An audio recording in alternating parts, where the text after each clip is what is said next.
I cannot stop thinking about Mr. Barrows from Downton Abbey. And not because I think he's cute. I cannot stop thinking about the choices he makes and why he makes those choices and how his choices keep him stuck in the role of a villain and who has the control in this scenario anyways. Is it Mr. Barrows or is it the people around him? Is he the one making himself a villain, or are the people around him the ones that are making him and keeping him stuck as a villain? Mr. Barrows, let's say he just like starts out generally like everybody else, right? Like everybody just starts normal. Here we are with life. I feel like what happens is Mr. Barrows is maybe like mistreated. He has something that makes his feelings go down and feel really bad. So he has like this incident, right? Like something happens and his feelings go down and he feels bad. What we see with his character over time is that when he feels that way, he acts out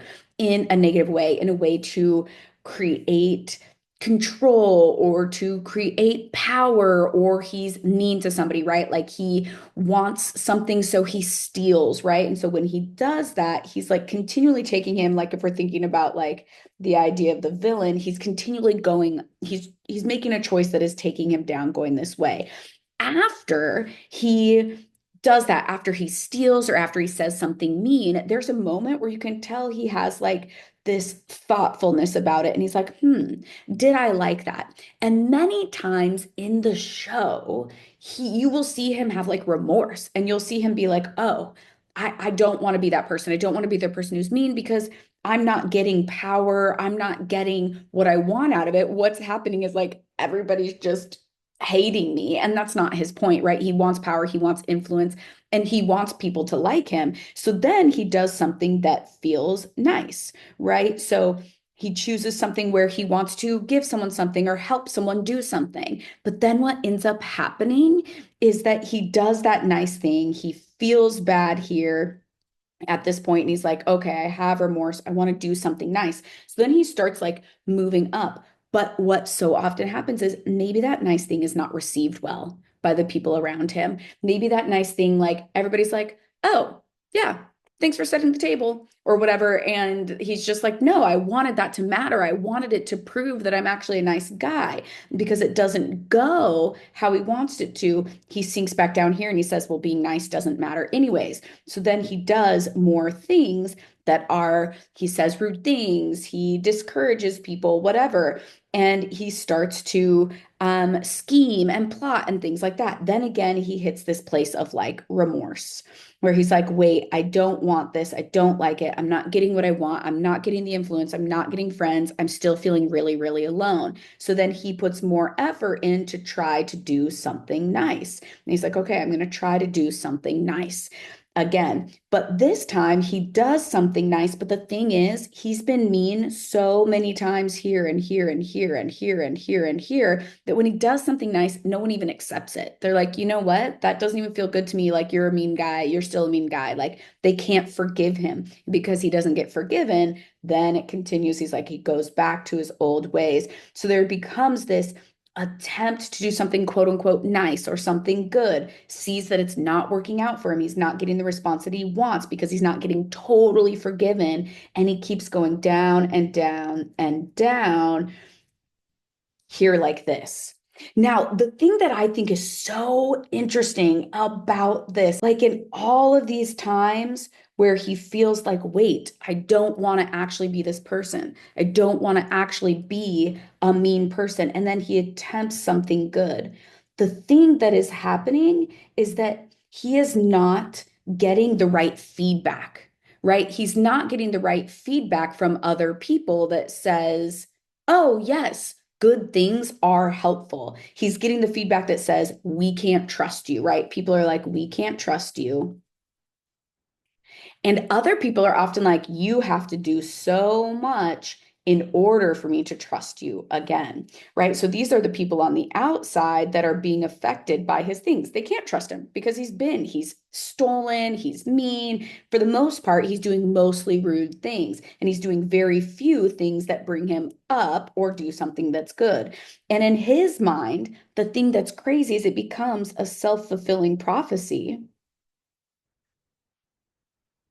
where he says, people can't trust me. So why even try? Right? Or he thinks, wow, I have to do so much and I'm not even capable of it because there's so much evidence over time that I will never be able to build that much trust.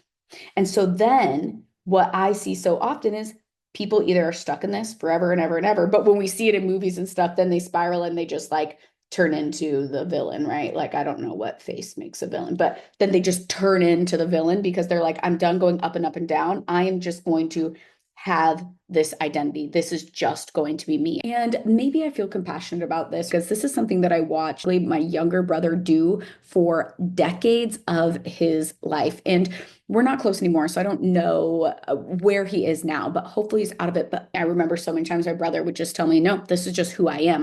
My brother has literally said, I am just the bad guy.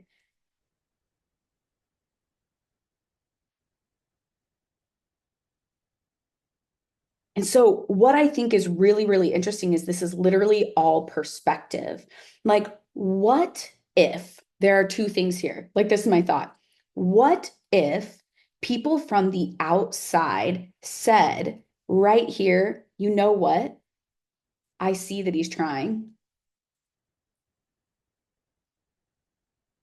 and gave him that positive reinforcement, like really amped up and being like, oh my goodness, thank you for setting the table. That is so thoughtful of you. I am so thankful that you are being thoughtful. Like, that's a strategy we use in the classroom when we see students doing the things that help them be a critical consumer and productive and kind to other people, is we want to let them know that it is the thing that is helpful for them.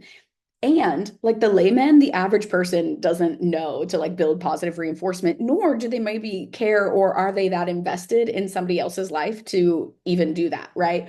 But if somebody did, he maybe would have kept going. If he got that much positive enforcement, would he kept going with things that were kind? Would he have been like, oh, wait, I am getting friendship. I am getting influence. I am feeling included and part of the community. Would he have kept doing nice things over and over and over? Would that change?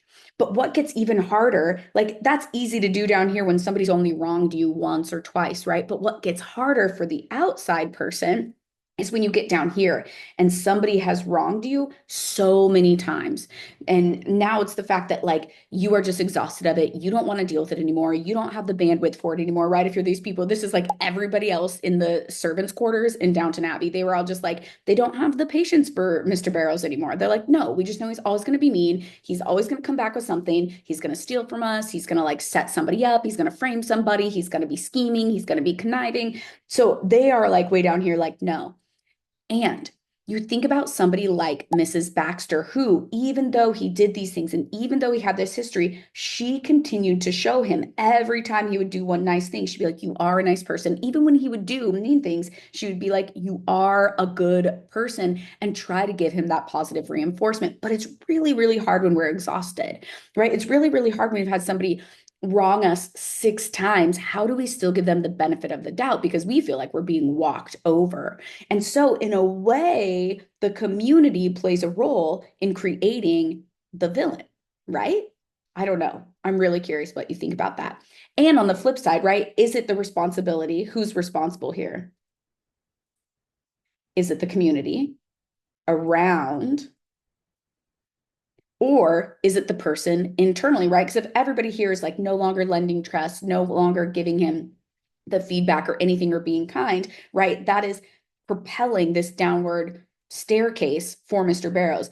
But then also, Mr. Barrows could change his perspective, right? Mr. Barrows could be here and he doesn't need to have anybody else tell him he's trying. He needs to tell himself, I am trying. It hasn't worked yet,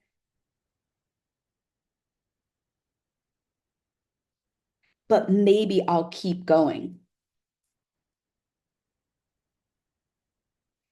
If he could tell himself that, then he would keep trying sooner and early on. But it's so hard. Just like it's hard for people on the community side to say, oh, you know what? I'm going to be vulnerable and I'm going to trust you again. On this side, it's hard to feel vulnerable and keep putting in when you feel like you can't, when you feel like you're not capable, when you feel like you're not able, when all the evidence is against you, and when you feel so alone, it's so hard to continue. And so I think, like for me, when I've been obsessed with thinking about this arc, it's like, one, I feel like obviously we have our own radical responsibility where if we were in this villain downward staircase, that I would want whoever this person is to be thinking about themselves. But this is what I'm realizing. This person is not in neutral. They have so many big, deep, heavy feelings about what's going on that they are taking, it's way too hard for them to get to this point, and you have to be in neutral there.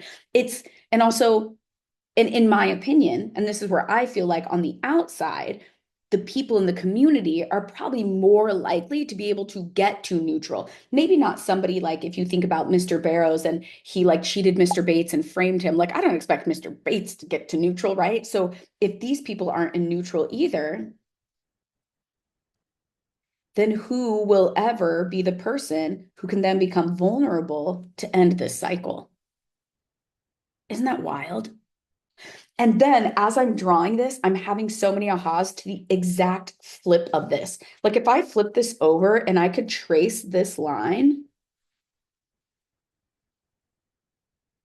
and go up, this is literally the hero's arc or journey, right? And it's exactly the opposite. We all start out at neutral, right? The hero does something, one thing good, one time, and they get that positive reinforcement. And they're like, oh, I'm going to keep doing that stuff. They make a mistake, they feel down about it, and they're like, wait, but I know that there's some positive, but like if I do this, I'll get positive reinforcement and I'll go up. And then this does the exact opposite. It builds their belief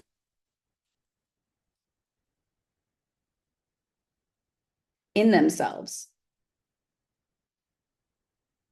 when you're the hero and you're getting that positive reinforcement, you're seeing all the evidence of the things that you are doing great. When we look at this side, it's just building evidence of all the reasons why the villain, and he's getting obsessed with all the evidence why. A hero gets obsessed with all the evidence of their positivity, and the community is also giving that, right? The community is also giving that positive reinforcement every time. So I think there's a couple of things at play here. I think the things that we need to realize is whether we are the hero or the villain or whatever our story is, I think both, personally, I think both parties hold responsibility.